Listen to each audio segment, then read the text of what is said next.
Andando unos y en transporte público los más perezosos. La gente ha madrugado para acercarse a Begoña.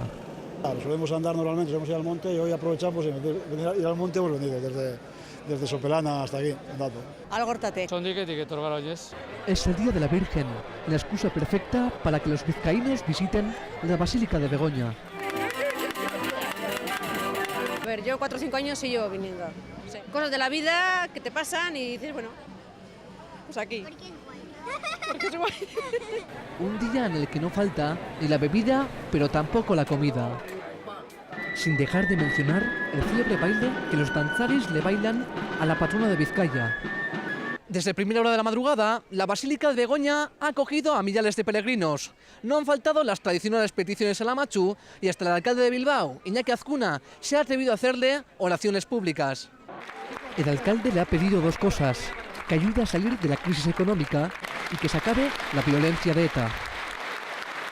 Ayúdanos también para que en nuestro país se acabe la violencia y podamos convivir en paz y libertad. Son muchos años de sufrimiento.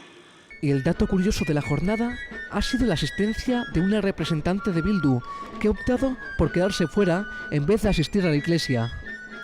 Iglesia que a estas horas permanece abierta celebrando la última misa.